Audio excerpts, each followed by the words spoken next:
नमस्कार, मैं हूं सरफराज और आप देख और सुन रहे हैं अनसुनी आवाज। दिल्ली की राजनीति में महिलाओं की भूमिका महत्वपूर्ण रही है, खासकर मुख्यमंत्री पद पर।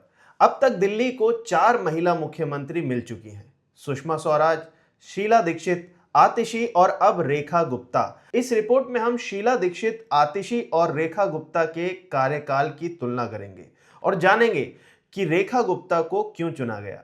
शीला दीक्षित दिल्ली की सबसे लंबी अवधि तक मुख्यमंत्री रहीं। शीला दीक्षित भारतीय राष्ट्रीय कांग्रेस की नेता थीं और 1998 से 2013 तक लगातार 15 साल तक दिल्ली की मुख्यमंत्री रहीं।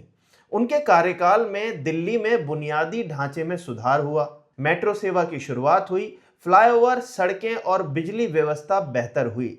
हालांकि 2013 में आम आदमी पार्टी के उभार और भ्रष्टाचार के आरोपों के कारण उनकी पार्टी को हार का सामना करना पड़ा।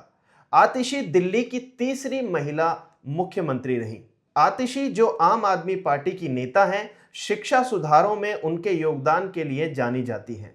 उन्होंने दिल्ली के सरकारी स्कूलों की गुणवत्ता में उल्लेखनीय सुधार किया।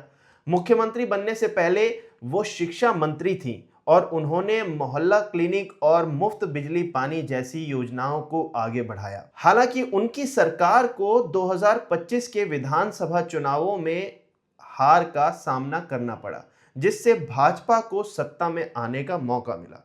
लेकिन आतिशी की काबिलियत पर शक नहीं किया जा सकता। अरविंद केजरीवाल मंत्रिमंडल में वरिष्ठ मंत्री आतिशी ने अरविंद केजरीवाल के इस्तीफे के बाद मुख्यमंत्री पद की शपथ ली और पार्टी के चुनाव में पराजित होने के बाद इस्तीफा दे दिया।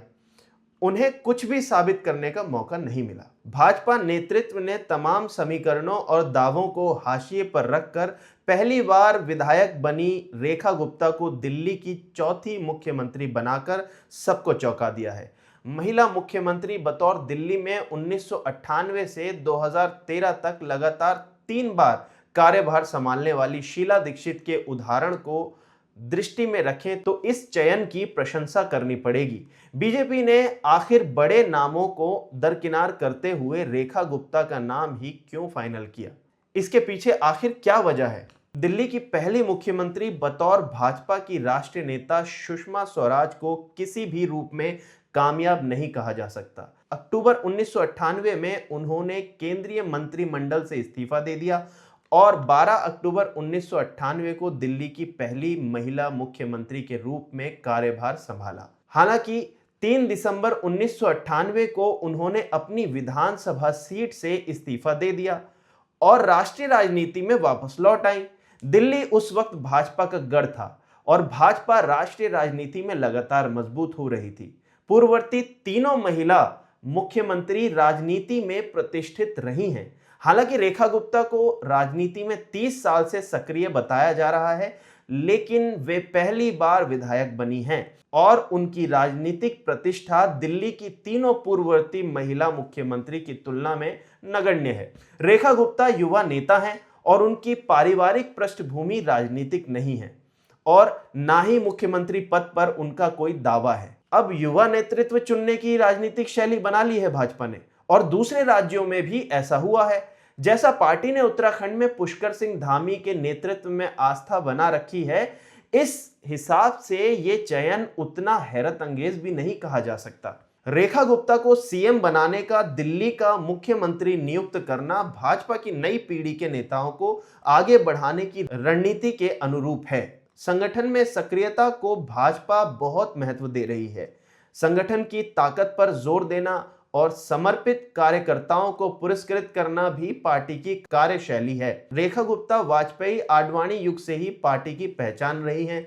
एबीवीपी से लेकर दिल्ली भाजपा में नेतृत्व तक शालीमार बाग से विधायक रेखा गुप्ता ने राजनीति की शुरुआत विद्यार्थी परिषद से करते हुए दिल्ली विश्वविद्यालय छात्र संघ की महासचिव बन गई थी। वे भाजपा राष्ट्रीय कार्यकारिणी में सदस्य और दिल्ली इकाई की महासचिव भी हैं। रेखा गुप्ता को मुख्यमंत्री क्यों बनाया गया है? आइए इन पर बात करते हैं। पहला पॉइंट, अनुभव और संगठन से जुड़ाव। रेखा गुप्ता पार्टी संगठन में लंबे समय से सक्रिय रही हैं। उन्होंने दिल्ली में भाजपा को जमीनी स्तर पर मजबूत किया है। दूसरा पॉइंट, महिला नेतृत्व को प्राथमिकता देना।